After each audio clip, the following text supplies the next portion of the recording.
Welcome to the Game Week 1 episode of Stick to FPL, the premier fantasy league podcast. Coming up on today's show, Should you pick Haaland, Salah, both, or neither? we go head to head to find the best hidden gems in FPL. We've got a game you can get involved in and win a prize, We rate or slate each other's teams. and we pick out the best cheap midfielders. Let's get going. Before we get started, a massive shout out to our sponsor for the season, Fantasy Football Hub. Guys, this is your final opportunity to get 50% off your Fantasy Football Hub subscription. And if you don't win your mini league, you will get your squiddles back, all of your money back. That is how they work. That's how confident they are that you will win your mini league with the use of their amazing FPL tools. What is your favorite Fantasy Football Hub tool, Sim? My favorite, it's between the Opta and then the player comparison, because the Opta is like very clear, simple data, 2-letter data. I really love that. I really love that. And then with the player comparison, I'm not going to pretend like I look at all the specific stats. I just look at the shape of the box. Okay. If the shape of the box is bigger, then Right, yeah, so they do a comparison where you can see, like, compares different stats of the players. And if they've got a very large blob on the spider diagram, web diagram, I don't know what they're called. Venn diagram? It's not a Venn diagram. I know it's not that. If they've got a big blob, it's good. But guys, you're going to have to check it out for yourself if you want to Plus, see it. It's I good. mean, the team rating tool as well. Oh, it's elite. It's brilliant. It's elite. Brilliant. It really is. Screenshot, upload, it's money. There you go. Easy as that. Right, so yes, thank you very much to Fantasy Football Hub. We've got a lot of things to talk about today. Starting off, the first thing I want to talk about today is this whole discussion about Haaland versus Salah versus both versus neither. Because Game Week 1 is like really fast approaching. We've got like 4 days, three or 4 days left. How is it already, I know. Pre-season is over? It's come around Game so Week 1 is fast. starting on Friday? Yeah, it's crazy how... Before the end of the work week? I know. Yes, as soon as we finish work on Friday, it's FPL time. It's deadline, basically. It's that, yeah, pretty much. So yeah, hopefully everyone is like getting close to what they want. All for right, their team. Mr. Content Creator. As soon as I finish work, what, you clocking out at 5 o'clock? Yeah, no, that's not. I can't believe you just said as soon as I finish work. Mate, when you're an FPL content creator, the work never stops. So yeah, I never clock out work. That's how that works. But yeah, so Haaland versus Salah versus both versus neither. Has that sent you, has it? That absolutely sent me. I'm sorry. I work hard. You work hard. You don't clock out at 5 o'clock. No, I don't. Exactly. Okay. But yeah. Let's continue. Okay, so I have found it personally quite difficult to make a balanced team with both Haaland and Salah in. I know that's the ideal. Everyone wants to have both of these players in. But I think when you consider one, can only ever captain one at a time. You can't you can't captain 2 players in one game week. That would be ridiculous. That is true. The vice captain doesn't give you any points. So even though you might vice captain the other one, it's not going to do anything for you. That is also true. But the problem is making a balanced team. I feel like if you've got both of those players, you have to make some big sacrifices elsewhere. So if you want a David Raya in goal, you want a Trent in defence, you want a Saka or a Palmer or a Son in midfield, it's not possible, really, if you're going to have both Haaland and Salah. And the other thing I noticed with the Haaland and Salah drafts I was making, I don't know if anyone listening can kind of relate to this, you're kind of forced into picking like a 5.5 or a 5 million midfielder or a forward who, they look okay, but you don't have that confidence in that player. Like, I don't know, do you know what I mean by that? I do get what you mean by that. And for me, it's a structure problem, right? Yeah. You have 2 premiums, which you clearly bought because you don't want to sell until you wildcard. And then your midfield is filled out with 4.5, 5.5, 6.5, maybe one 7.5 pick. What happens if your 5.5, 6.5 gets injured? Yeah. What happens if Saka starts smashing it? What happens if Foden, Son, De Bruyne, Palmer, anyone out of your price bracket starts smashing it? You're going to sell Salah? Yeah. So why did you have Salah in the first place? Yeah, definitely understand what you're saying there. It's really tricky, and I think I get why people are doing it, but at the same time, I also think people are only doing it because of those 2 fixtures. What the Ipswich and then Ipswich, the 2 Ipswich games. Yeah. I hear it, but we have maybe not for Haaland, but we have alternatives for Salah. I think we do have alternatives. There's other midfield picks in particular that I think can compete with Salah. And won't necessarily score the same amount of points for Salah, but you're gonna spend a little bit less money. So you've got Saka, you've got Son. I think over the first, obviously Salah has much better fixtures, which is I think what makes it so much more difficult. But I think there are other players that can compete with him for points. So it becomes a question of captaincy. Now, I've seen some people who have Salah in their team who are not captaining him in game week 1. Now, that I don't understand. I cannot get my head around that one. Yeah, that's that. What you did? Yeah, exactly. I don't get it. Clearly, you have Salah in your team because you think he's a good pick, but not good enough to captain. Like, I get it. Saka, Isak seem like good captain options for game week 1, but if you're having Salah, you're not captaining him. I feel like you just get rid. Yeah, because you can get a Luis Diaz, you can get a Diego Jota, like you can get a Trent. If you you'll have that Liverpool coverage, but you don't need it if you don't believe he's a good captain pick because you clearly don't think he's that good of an option. Because if you're not going to captain Salah against Ipswich, then who are you going to captain him against? When are you going to captain him? Yeah, I think the real value in these 12.5, 15 million FPL assets is your ability to captain them. Like if you couldn't captain a Haaland, there's pretty much no point in having him in your team because he's not going to provide value for money. But the fact that you don't just get Haaland, if you're captaining Haaland regularly, you're getting 2 Haalands for 15 million, if you look at it that way. And it kind of makes his price look a little bit better. So Salah drafts with no captain on him in game week 1. That's insanity. That's wild, isn't it? I don't believe there's more than 3 people who've done that. Honestly, like I've been looking at a lot of drafts, and I see a lot of people probably around. Maybe some people even in the comment section right now might be able to say, "Oh yeah, I'm one of those people." I would love to get in your head.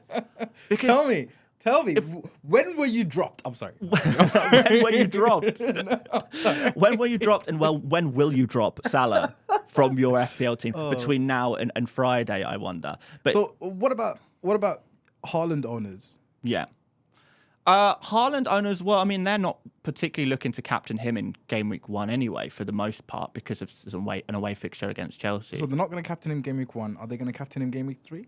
In 3, Haaland plays against West Ham away in 3, which is, I think, a reasonably good opportunity. Salah actually plays Man United away in game week 3 as well. So although Liverpool can do the business at Old Trafford, I do wonder if Haaland could slightly be the better captain pick in game week 3.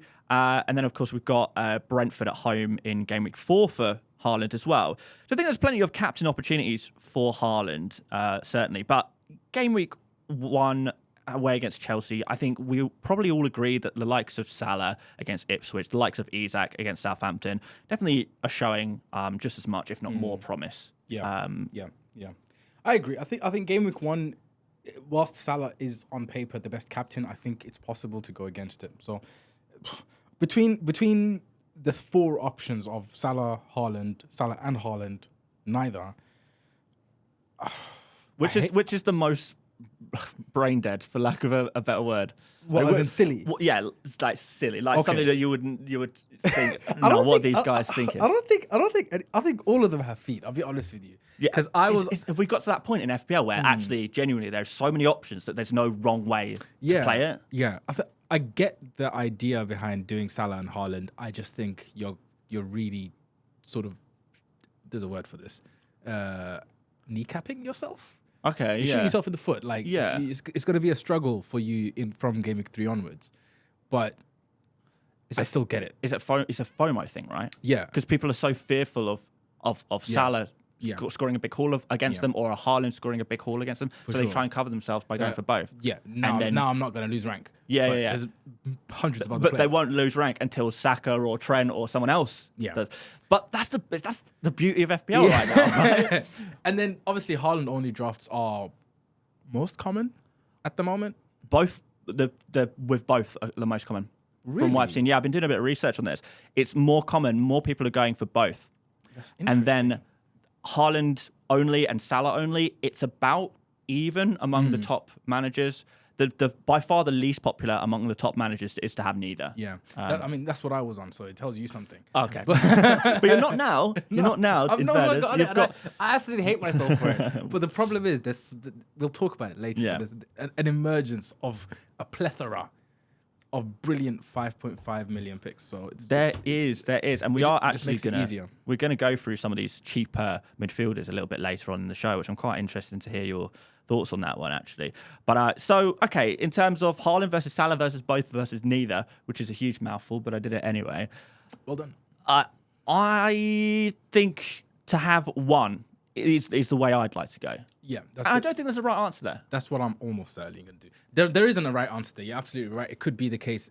In the same way that when you have Salah and Haaland, Son and Saka could burn you. In that same way, if you have Son, Saka and Haaland, Salah can burn you. It is what it is. Like, someone will score lots of points, someone will cry. That's FPL. And I think people are going to absolutely hate that answer, by the way, because I think a lot of people are like, okay, what is the actual answer here? If you want an actual answer, like if you're going based on predictions and probability, the correct way to do this is one of them. Yes, that is like there's no doubt in that, in my opinion. But that's like it's a probably like what it's 16% the best option compared to 12% the best option. Like they're all good options. It's fine margins. Yeah. It's fine margins, and people are going to get burned, and people are going to feel hard done by, and people gloat and say my answer was right if they find themselves on the right end of this. Yeah. And it could be that a lot of other people think they're right as well now, but hindsight is a beautiful and a wonderful thing. Mistress. It's a beautiful mistress, would you say? Okay. Hindsight, you never want to be caught dead with that. No? Okay, well, I'll make sure to remember that one. Sim, I've got a game for you this week. Oh, I like games. Yeah, I want to run this game every week for the season. Okay. And what we're going to do is, because you like a differential. I do like a differential. You like those low-owned players, kind of trying to predict them, pick them out, and you like to use some eye test to do that. I do. I also like a differential. But you like to use... I like to use the data to find them. So, yeah. No, I'm very much up on my high horse on this one. So what we're going to do, I thought, this season, is each game week, so game week 1 we've got right now, we're each going to pick a differential under 5% owned in FPL that we think is going to score the most points in each game week, starting with game week 1. So, I mentioned this to you earlier, and I believe you have prepared a under 5% owned player that you think is going to smash it. I have. You have. Good. Wait, but I want to get your one first. You want to get mine first? Fine. Let's do mine first, because you're gonna like this one, I think. Because my one is Jacob Murphy. Oh, I hate you so much. That's such a stats pick. I hate you so much. It is. What's his XGI NP XG delta? Well, this is the great thing about Jacob Murphy, is that whenever he plays, his numbers are good. And looking at the start of the season, Newcastle still do not have a right winger. So considering that, they're not going to... people will speculate that that we might see Barnes on one side and Gordon on the other. I don't think it won't happen. It won't happen. Yeah. Both Gordon and Barnes, they're both left wings. Both of them are playing on the left wing. Which leaves Jacob Murphy, who has been absolutely dominating pre-season. I'm going to get up some pre-season numbers for you, because, yes, my picks are going to be all about the numbers this season, and they are rather fantastic. And, I just think, given the fact that he does have that right wing position locked down for a Newcastle team that faces Southampton. I think we all like the Newcastle players against Southampton. Everyone's looking at Isak. Everyone's looking at Gordon. What about our big man, Murphy? Let's find his numbers here, because I have got them written down. 5 goals, 3 assists during pre-season in 5 games. Okay. Now, that's not necessarily saying that he's got good form, but I think the way that Newcastle are structurally setting up, the right winger and the left winger, they're going to contribute. And if it's Murphy, and if he, can take that confidence into game week 1, I feel it. I feel like that's an interesting pick, and I think I'm going to smash you this week. Really? I'll be dead honest. Okay. I think I'm going to absolutely smash you. What you got for me, I feel like you've picked Almiron, Tell me what you've got. I've gone for Trossard. You're an idiot. Why? Right. Okay. So Martinelli plays golf. Martinelli plays golf. I'm asking you. He's gonna be at the end of this season. No, but Trossard's gonna start game week 1. Is that correct? As an Arsenal fan, I don't know. who started the last preseason? Martinelli. Martinelli started the last preseason game. Yes. Oh.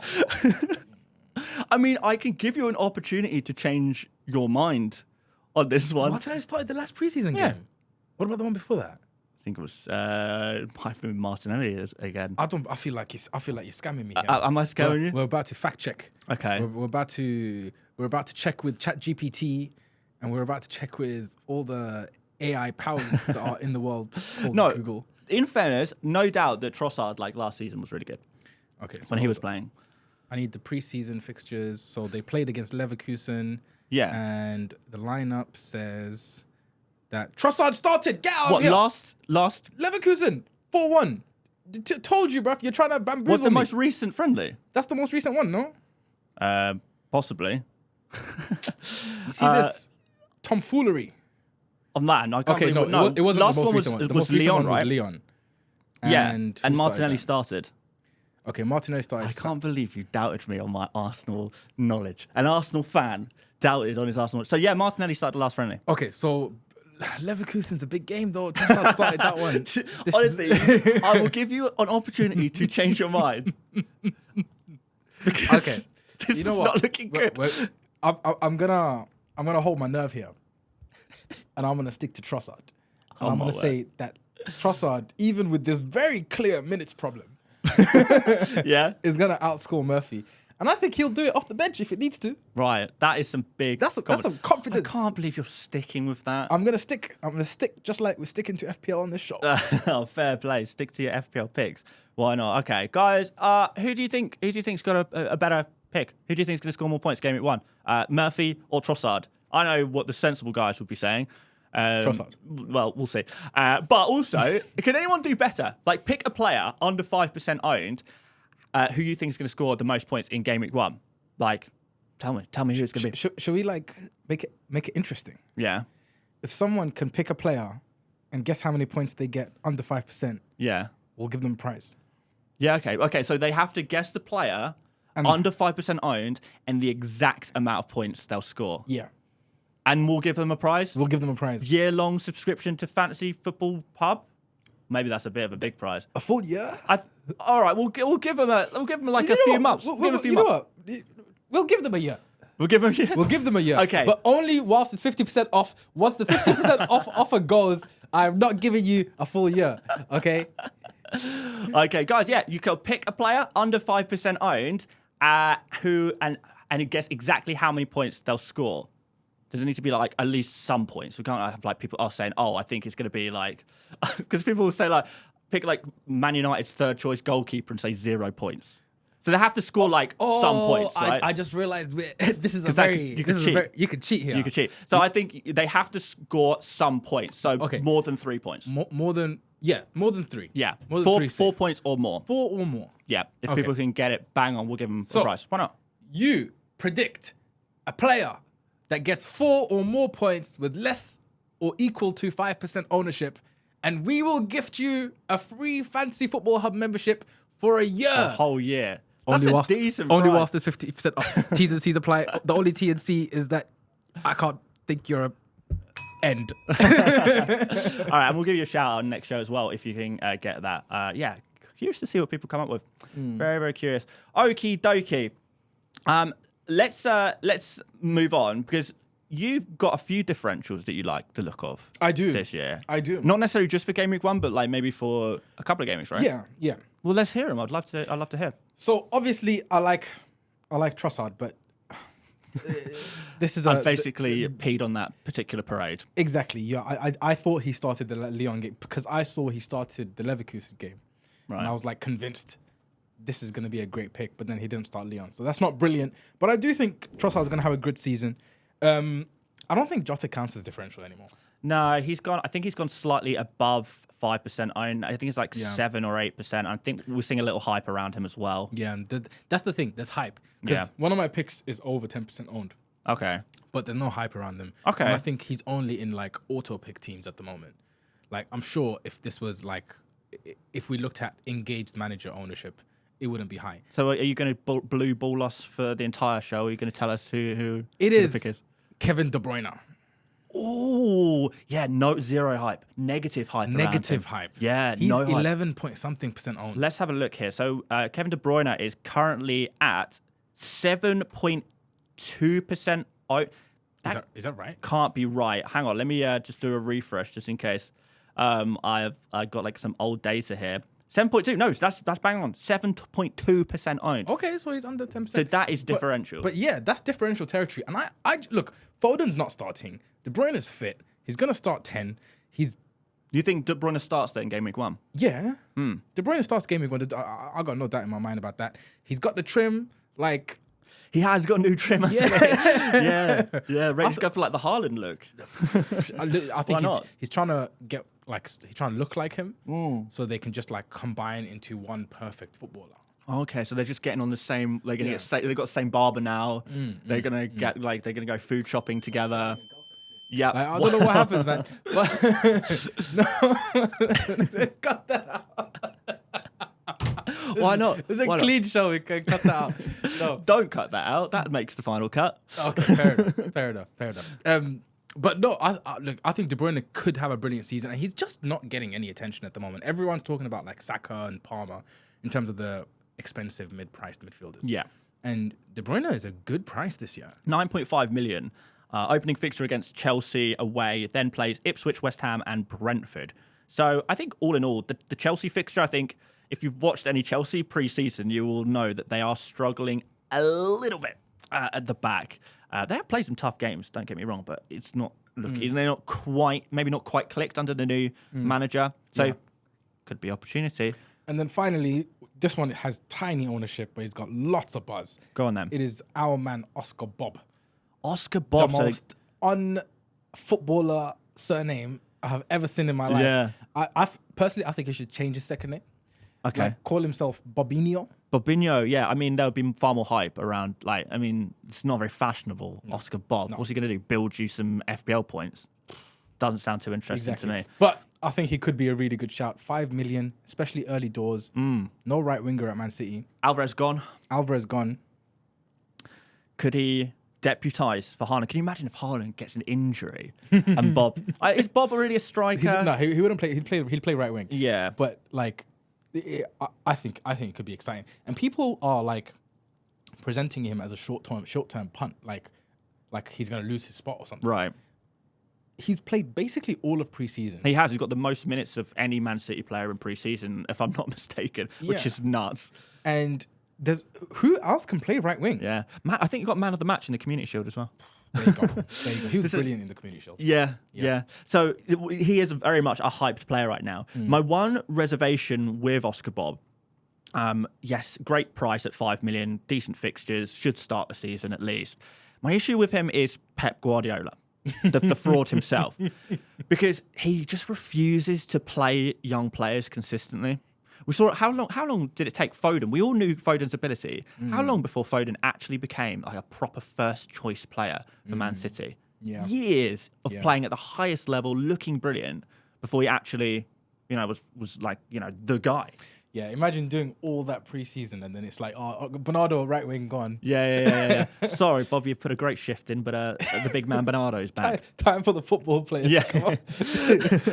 Back to Norway you go, lads. Yeah. Is he Norwegian? Yeah. Bob is Norwegian. Yeah. Why did I think he was English? Because his name's Oscar Bob. It's a pretty English sounding name, isn't it? All right, Bob. Go on then. Who's your 3? Well, I don't really have 3. I was more interested to see yours. There are a few I am fairly interested in. The one I like a lot at the moment is Ben Brereton Diaz at 0.7% ownership. So I'm in the trenches of selection. No one's picking him. But Armstrong as well, I think is an interesting one. I think Brereton Diaz has usurped Armstrong as the Southampton pick. Speaking to a few Southampton fans recently, and they think that there's a good chance that Armstrong plays on the wing. They see he played on the wing a lot last season, and they see that as maybe his better position. Interesting. And if that's the case, Armstrong listed as a forward in FPL, playing on the wing. Brereton Diaz listed as a midfielder in FPL, playing as a striker.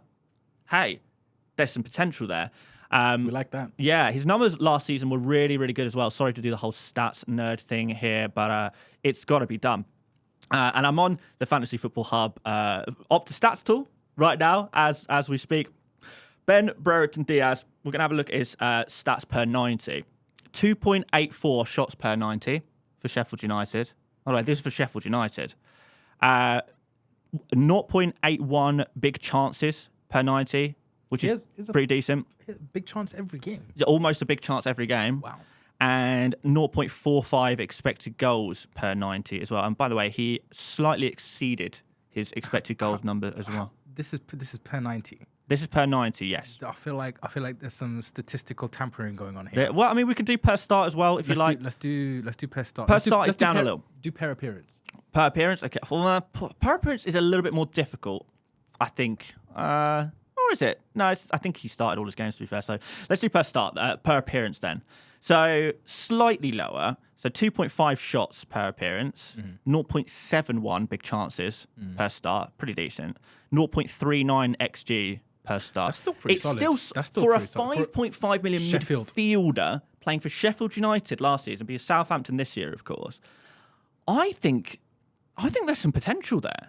I really, really do. And he's not seeing much hype. And the numbers, the stats back it up, which I always like. And actually, I was looking through the predicted points, the points prediction tool on Fantasy Football Hub as well. The Hub AI loves Brereton. They love him. Yeah. They love him because his numbers are so good for his price.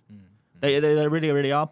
Of course, it's difficult to say exactly how he'll be in the new season. Now, he could play on the wing for Southampton. That could be the case. So we don't know for sure how he's going to fit in necessarily week in, week out. But I think there's some potential there for sure. So, yeah, that's the only big differential that I love. I can see if I can find a few more on the fly, like stats, some database differentials. Database differentials? Yeah. Not database differentials.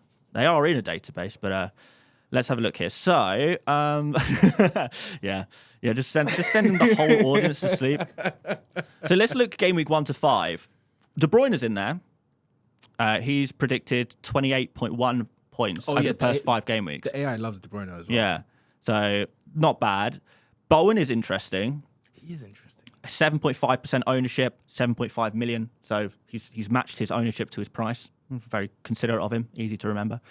Other differentials: Diogo Jota, Muniz. I like Muniz. Do you like Muniz? I do.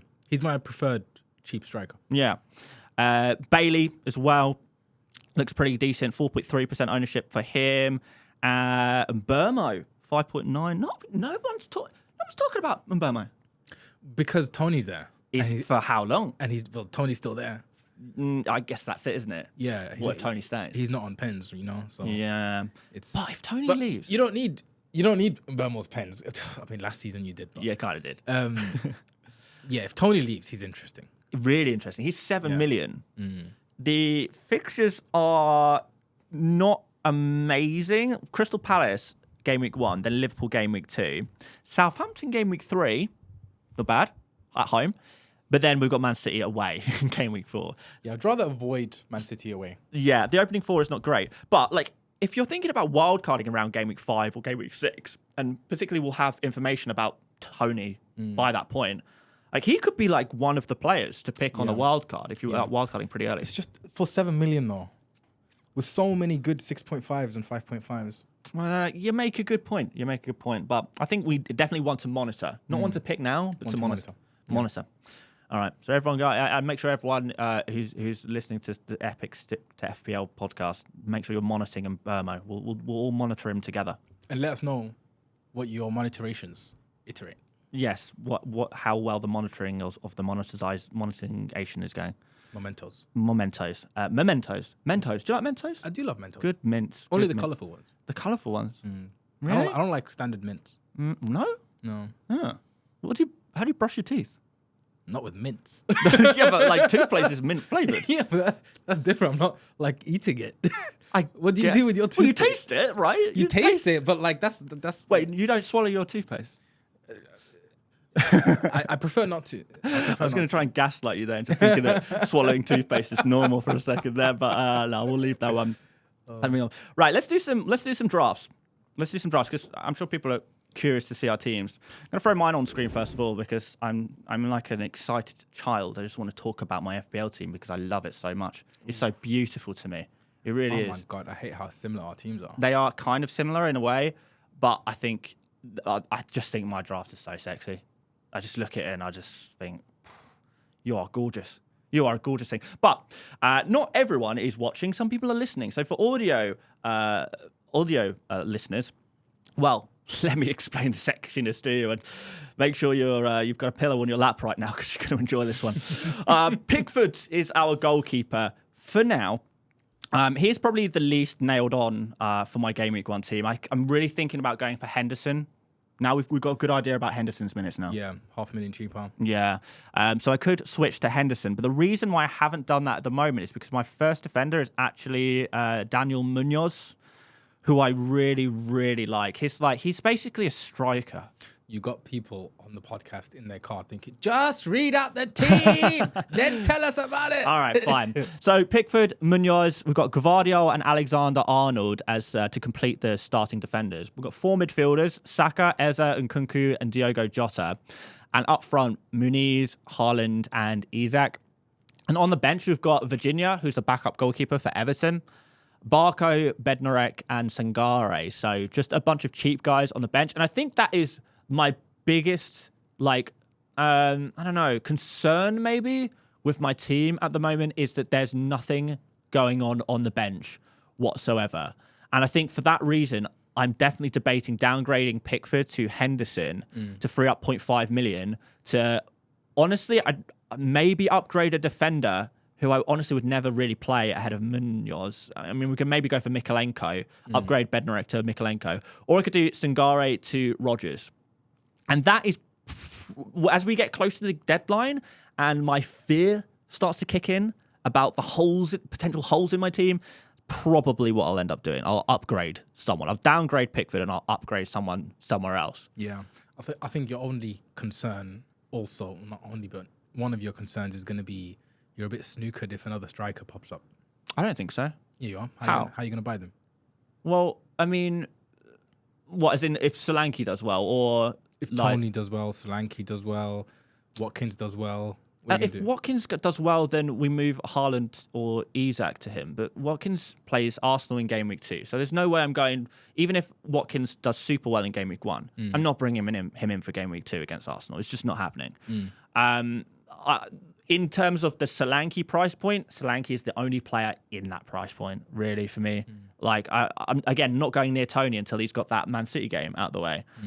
So... Okay. I have kind of thought about this, but Muniz, there are a few players in that price point who are like, if João Pedro or Woods or Armstrong does well, happy to move to them. I love the Muniz pick. I love the Fulham pick as well. I think it's brilliant. Having a Fulham player, I think, is a nice way to differentiate yourself from the overall player base, who generally don't really like Fulham players, but we've seen their fixtures and they do look pretty good. Other comments and concerns. Munoz, like I said, he's a striker. I love him. He plays as like an inside right forward. He's an inverted striker. Yeah, he really is. He plays so high up on that right hand side because sort of Crystal Palace operate with a back 5 these days. Mitchell is kind of more the slightly more creative, slightly more defensive, and Munoz is the guy who's he's getting involved. He's in the box. He's like if Mitchell is putting a ball across or whoever's playing at left wing is putting a ball across, often Munoz is going to be on the other end of that. And I think it's really nice to have those defenders who have that ability to go nuclear. Like anyone can pick an Anderson or a Concert and say, "Thank you very much, sir. I'll have my 6 points and I'll move on." But a Munoz offers you potential 15 pointers. And he's going to get one. He's going to get one. He will get one at some point this season. There's no doubt about it. He'll have a few, I think he'll have a few 10-point plus game weeks this season. Is it going to happen in the opening fixtures? The fixtures are okay for Munoz. I don't love them. We've got Brentford away to start off, then West Ham at home, Chelsea away, then Leicester at home, and then Manchester United at home in Game Week 5. From an attacking perspective, I think they're all good fixtures. Chelsea and Man United, obviously strong teams. West Ham, improving. But these teams could be scored against. And if Munoz is involved, I don't need to depend on clean sheets. I can get attacking returns too. Yeah, no, I completely agree. I love the Munoz pick. He's one of my favorite defenders. He was the first defender I got. Really? Hasn't left my draft much.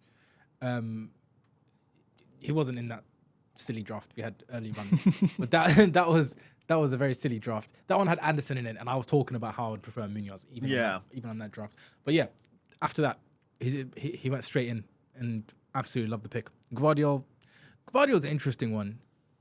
But he's also in my draft. He's just an interesting one. I'm not so sure we're going to get the same Gvardiol, but we'll see. He played left back in the Community Shield, which I thought was fairly positive. Although, if Lewis is playing as well, I don't know if that impacts him a little bit. Yeah, but it's very structure dependent. Like, I think you need Foden in the team to get Gvardiol doing the left wing stuff. Yeah, because if Doku's in the team, if Grealish is in the team, like Gvardiol's just not going to do what. Yeah, you are right.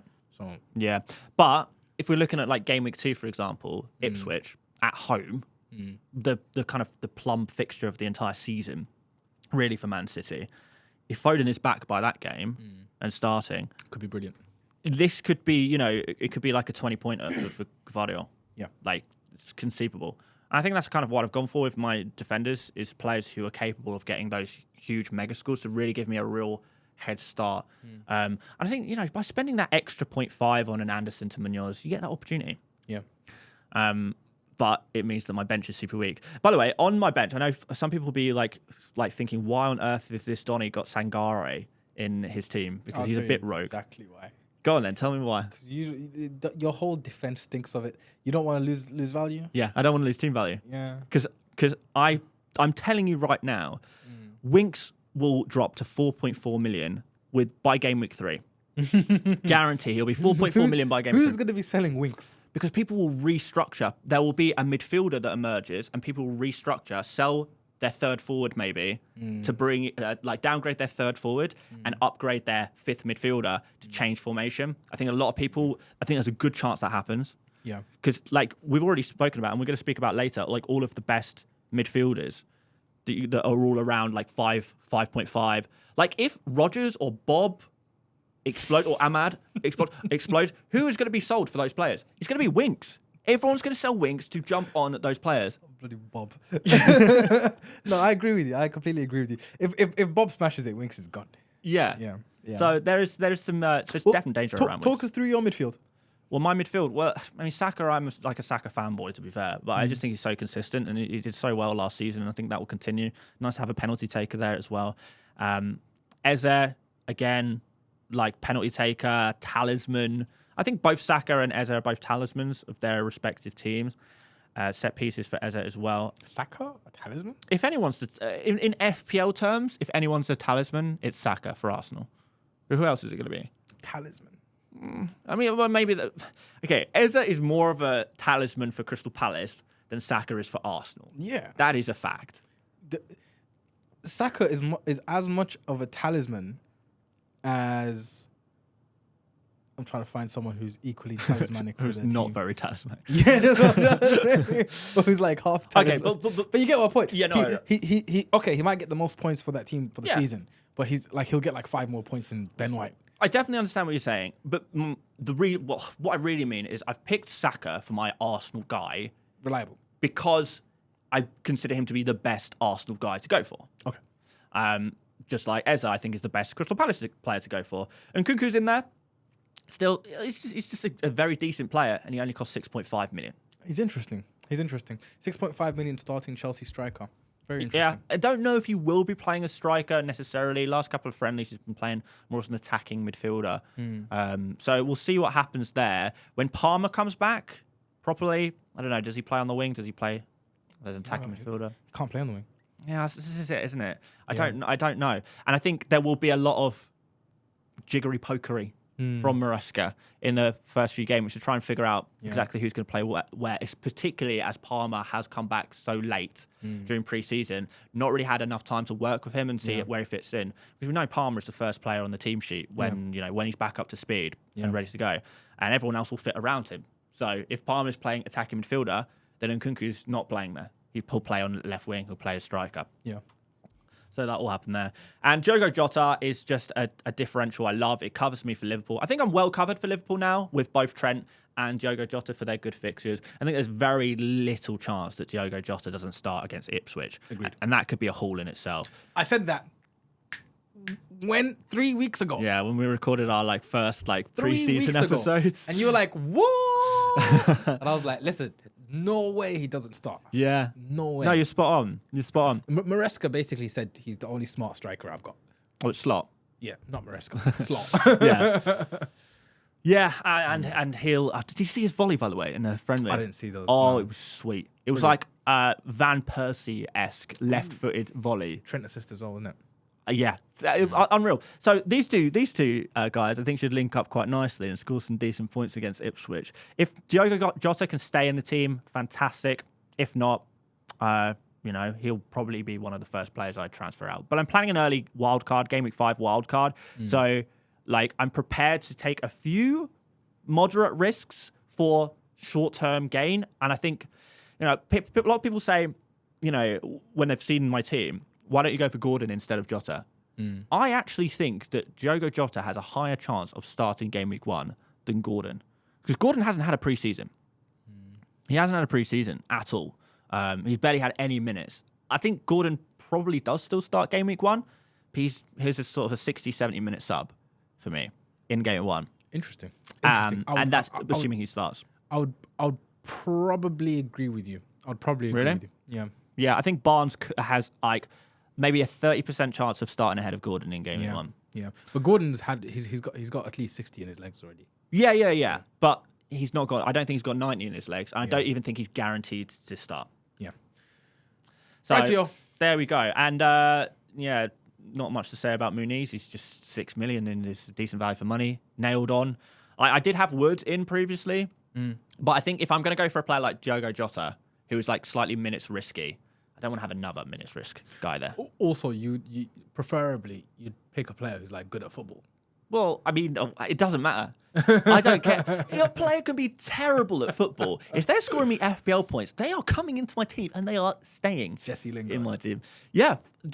By the way, do not disrespect Jesse Lingard. He's an absolute legend. A very, young, promising player. He's got a bright future. He's got a very bright future ahead of him. He really has. Always been my my spirit football player. J-Leagues, what's his thing? Is it like this? It's like this, isn't it? Yeah, something like that. One of your hands is meant to do the J, the other is meant to do the L. Audio listeners are probably thinking, I don't know what's going on. Cim is currently doing some gang signs. I'm trying to do the J-Lings. He's trying to do some gang signs. Goddamn. All right. Should we do your team? Let's see. Come on, then.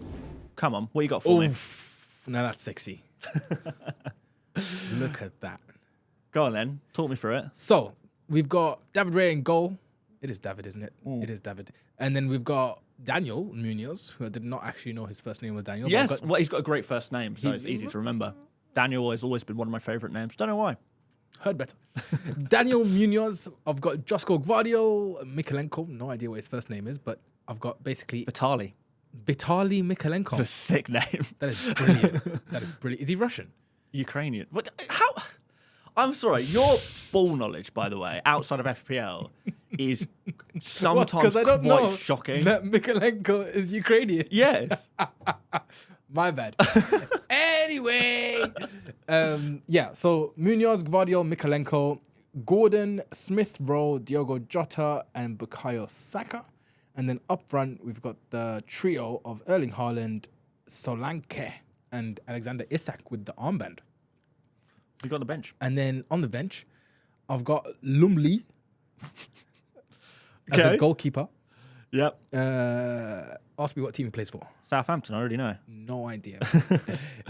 I picked the lowest odd 4.0. Oh, what? You literally went and saw who was the lowest? I didn't go for the lowest, but I scrolled until it was 0.1. All the way down to the bottom of the page. And I picked a club, which I knew I wasn't going to have. Okay, right, got you. Anyway, Barco, Konsa, 4.5 million defender, and I've got Winks in the team, who you've convinced me to change, actually. Have I actually? Yeah. Oh, wow, fair. It's the reason why I don't have Ward. Yeah. I think, yeah, there's definitely some danger with certain players in dropping in value. Although, to be fair, we've both got Barco, and he could be one of those. If Barco doesn't go well, I think Barco's going to be a good pick. I also think he will become really good. Yeah, but Winks, I mean, he's third on my bench, so I've no problem putting on like a 4.5 who struggles to get minutes. Sangare, I think, is first choice for Forest these days. I think he'll start. Yeah. Maybe I'll get a Forest play in that case. But yeah, no, really happy with this draft, actually. It's annoyingly, Haaland's made his way into the draft. Yeah. Which, for those of you who've been watching, are probably screaming at your screens. You're a lying, you are a hypocrite cheating, and a lie. Some of the absolute. Some of the things, the horrible things you were saying about Haaland. The thing is, I stand by what I said. Like, Haaland is overpriced, but because of the fact that I can get players that I really like that are good priced, I'm kind of okay with it now because I've got every player I want. Like Jota, I want him. I've got him. Smith Rowe, I think is going to be brilliant. By the way, 5.5 million. Like, it's a good pro. He's been banging them in pre-season. Yeah, he's smashing it. Yeah, absolutely. He scored. I think it was 7 minutes into his debut for Fulham. He scored already, and then he scored again in the last game. Yeah, that's right. It's a bit of a dodgy goal though. Yeah. We won't talk about that. Keeper should have saved it. But no, I think he's going to be really good for them. And like Gordon, I've got Saka, I've got an expensive midfielder, I've got 2 mid-price midfielders, and I've got a cheap midfielder. I've got Solanke, who I think is going to be absolutely brilliant this season. And then I've got good defenders. The only thing is I don't have an Arsenal defender, but who gives it? Well, you've got Raya. I've got Raya, exactly. Yeah, I don't have a single Arsenal defender. You've got more Arsenal defensive coverage than me. You don't have Trent. I think that's the probably the biggest player you have. Well, Trent and Salah are probably the 2 biggest players that you have missing. Yeah. But I got no beef not having Trent. But you can't have them all, as we've kind of already discussed. You know what, Sim? I'm a little bit annoyed with you. And I'll tell you why. I really wanted to hate your team. I wanted you to bring in a team for me today, and I wanted it to be an absolute stinker. And I wanted to absolutely ruin you for it. But I win. This team, you're going to lose to that. I like it. Yeah. I genuinely really like your team. My only, I think, personal gripe is maybe Konsa, because I don't think Aston Villa are very good in defence. So I might actually get Kwanzaa. Oh, that I like. I tell you what, if you swap Konsa to Kwanzaa, so the Konsa to the Kwanzaa kerfuffle, the swap-saroo, the didgeridoo. Didgeridoo, but you got... Switcheroo, you switch them around. The Konsa. The Kwanzaa conundrum. The Kwanzaa conundrum. If you complete a Kwanzaa conundrum, I think you're going to be on for an absolute winner. I really like it. I really like it. Fair play. You've outdone yourself. It's a beauty. It's a beauty of a team. We should hub rate these teams. We should hub. I mean, mate, it's so easy. Oh, what? Yeah, it is so easy to hub rate your teams. What, don't I have to like type in manually? No. What? No, you don't have to manually type. What are we living in? 2023? God, is it 22? 24. It's 2024. We're in the future, baby. We are in the future because AI has taken over. AI has taken over the world, and we can rate both of these teams. So that's exactly what I'm going to do right now. Because why not? So I've got the screenshots on my phone. I'm going to do this all on my phone. You guys can't see what I'm doing. You can't see what I'm doing on my phone. But all I'm going to do is I'm going to open up the Fantasy Football Hub app. Oh, there we go. Do your one, and I'll do my one. There you go. All right, you do yours. I'll do mine. I want to do yours. Okay, then give me yours. I don't actually. You do yours. Okay, I'm gonna do mine, and you do yours, and we'll see who has the highest rating. Okay. Oh my word, the pressure! Oh, the pressure, because we're gonna get a team rating each. You got Trent though, so I think you'll win. Do you think so? Yeah. I'm so curious. I know that the AI is. I don't think it's a huge fan of Jota, or has it adjusted? Or ESR. Is it not? It's adjusted for ESR. It's adjusted. So this is the great thing about this AI. It's constantly updating with new information. To try and make up-to-date predictions of points. So, okay. I'm going to optimize my team for the first few game weeks just to make sure it's looking good. But I've got my team. I think I've got my team rating, and it's good. Ooh. It's very good, Sim. Hold up. I am almost there with you. But how's it taking you this long? All you need to do is import a photo. I did mine in like 10 seconds. Because mine's not optimizing. Yours isn't optimizing. Yours is unoptimizable. Mine is unoptimizable. But that's another great feature, guys. You can just click a button and you can just optimize your team, and it will tell you the best players to play each game week, like immediately. So that's what I've done for me. Interesting. What's your rating? You really want shit? I've got a 97%. What? Yes. I've got a 97%. Let's go. How is that possible? So, guys, just to throw my team on screen, what you see right here is a 97% rated team in FPL. Boom. Oh, I see what's happened here. So, okay, so I've got 88%. Are you going game week rating or team rating? Team rating. Okay, so I've got 89%. Okay. But Those are rookie numbers. I think there's a few things that AI doesn't like. Okay. First of all, it clearly doesn't like that I've got 0.5 in the bank. No. Well, to get the most points, you spend the most money, typically, right? And I don't know what else, but I mean, I guess Smith Rowe. It doesn't like Smith Rowe. Is it not? What other players is it not liking? I know it's not super keen on Munoz. It doesn't like Munoz. It's okay, but it doesn't love Munoz. Yeah. Mikolenko's not great either. Is it not? No. 3.9, 2.6, 3.6. That's not too bad. It could be worse. I think maybe... Listen, 89%, I'll go with that. I feel like over 87%, you're good. Over 87%, you're good. If you pluck that number out of your bum, I think maybe. Our teams are so similar. It's crazy. It's crazy that there's such a big variance. 97%. That's made my day. And guys, if you want to get your own team rated, then it's very, very easy to do, as we just demonstrated. You get a screenshot of your team, you upload it onto the Fantasy Football app or website. It spits you out a rating just like that.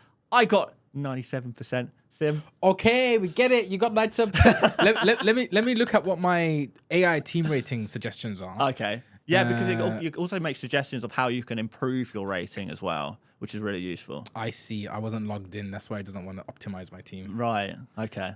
I was thinking that this is some tomfoolery. This guy's so desperate to get his team rated. I've actually crushed him. I've ruined him. I've ruined this man. Listen, I'm gonna be in your comments. All right. So AI transfers. Let's see what it tells me to do. Okay. What's the suggestion? Is it saying take out Smith Rowe? Go on. Probably. Oh, is it? He's still loading. It's still loading. I think that's a good segue, to be fair, to talk about some of those cheap midfielders before we wrap up today. Because interesting. It wants me to get Kwanzaa. It actually wants you to get Kwanzaa. What, Kwanzaa to Kwanzaa? No, barcode to Kwanzaa. Oh, yeah, to spend that extra 0.5, I guess. Spend that 0.5. It wants me to upgrade Smith Rowe to Eze. Okay. That's what it is. The AI loves Eze. It loves Eze, and you haven't got him. You know what the worst part is? It's literally telling me to get your team. It's move your team to my team. Wow. It's telling me sell Solanke, buy Munoz, sell Smith Rowe, buy Eze, Munoz, and it wants me to get Kwanzaa as well. That is unreal. Fair enough. Thank you, AI. I mean, look, I think that proves that I built my team kind of from a stats perspective. Yeah. Then if because AI goes off stats and like it's a nerd like me, and it doesn't appreciate the rogues and it doesn't understand the vibes. It doesn't understand the vibes. Yeah. Now, that's the thing that AI always struggles to catch. And maybe next season, Fantasy Football Hub, you can include vibes maybe as part of your points calculation. Expected vibes. XV. Expected vibes. Why not? Okay. Let's finish off and talk about some midfielders, because we've covered everything else I wanted to talk about today, which I'm very pleased about, actually. We rambled on for about an hour. Yeah, we have, pretty much. People, I'm pretty sure people are enjoying the show. So if you are enjoying the show, make sure you drop us a comment, though, and tell us how much you're enjoying it. Give us a subscribe, a like, a follow. Come on. Yeah. We have to tell the people sometimes. Yeah, 5-star ratings as well. We can deal with some more 5-star ratings on Spotify. There's about 3, aren't there? Well, we think we've got a few more than that now. A few more than that? Yeah, I think we've got a few more than that now. But yeah, make sure you guys are rating and liking and subscribing and all that stuff, because it really does help a massive amount. And I've had to remortgage my house to afford this studio space for this season. So could be out the job soon. Yeah, and Sim still hasn't got paid. That'll change soon, I hope. Anyway, midfielders. So you've got Smith Rowe in your team right now. If we look at kind of 6.5 or under, I've gone Nkunku, you've gone Smith Rowe. Is there anyone else you've kind of been debating? We spoke about Bryson Diaz earlier. There's quite a few I like. So at the 6.5 price point, my favorite is Garnacho. Okay. Okay. I think he's brilliant. Nkunku, I actually don't like that much.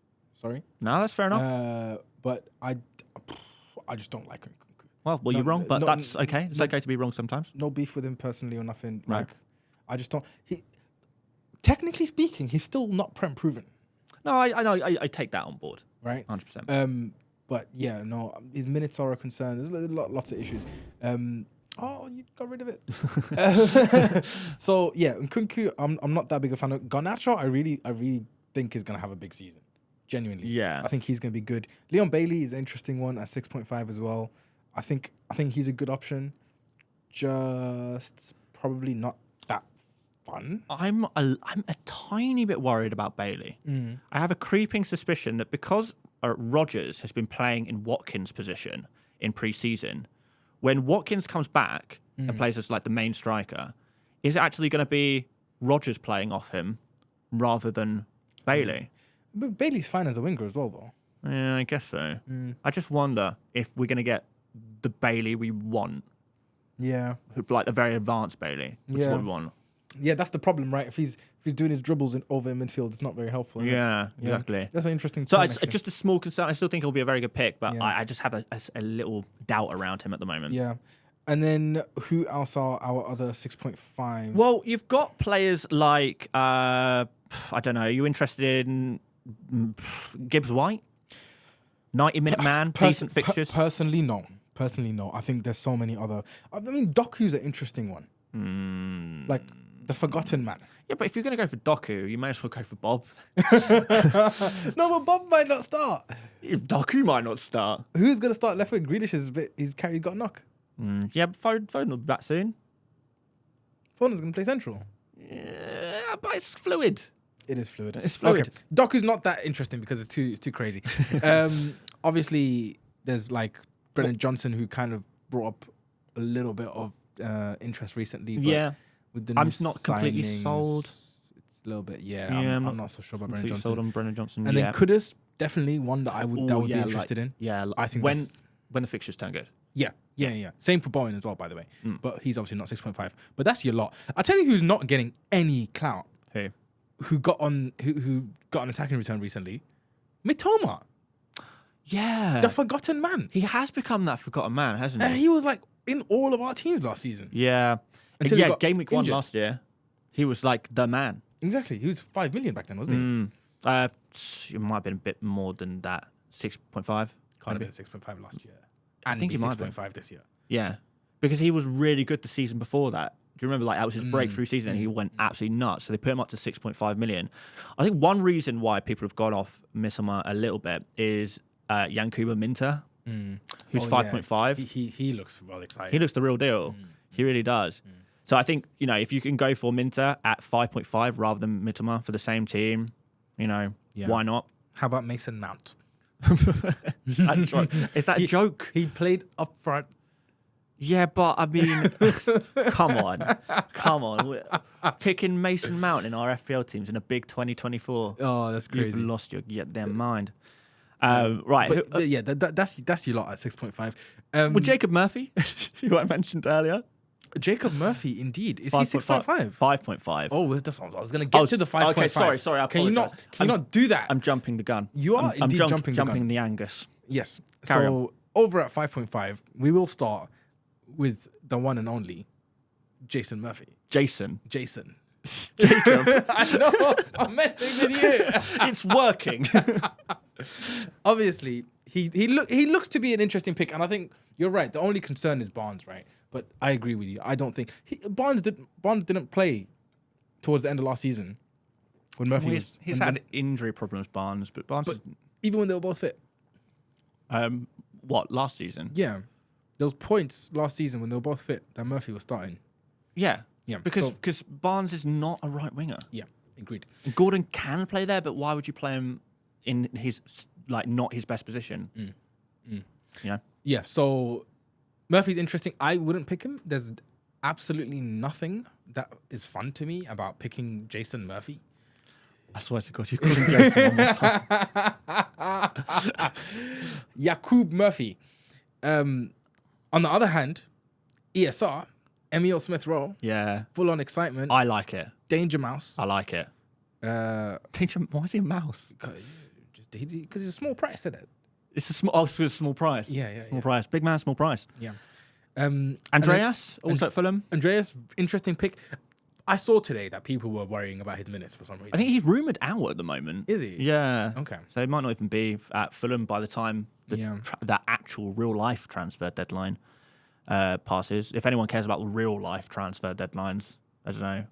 Most of the FPL deadlines we're bothered about, I think. This is a fantasy football podcast. Sorry, I will refrain. None of this real life. No, but I get it. And I feel like you don't spend that money on Smith-Rowe if he's not starting. Yeah. Yeah. So he's in my team. I really like the pick. And then there's a few other ones in there. Brereton Diaz, we talked about him earlier. I think he's brilliant. I think I just wouldn't want to start a Southampton player every week. I get that. I think, he's maybe more of a player you might rotate in and out than start every week. But we'll see. Yeah. Harvey Elliott, 5.5. No interest. What is that about? Yeah, I don't know. There's a little bit of hype around him. Well, who's going to be starting in the 10? Szoboszlai or Harvey Elliott? Harvey Elliott, 5.5. Szoboszlai, 6.5. I think if you don't know the answer...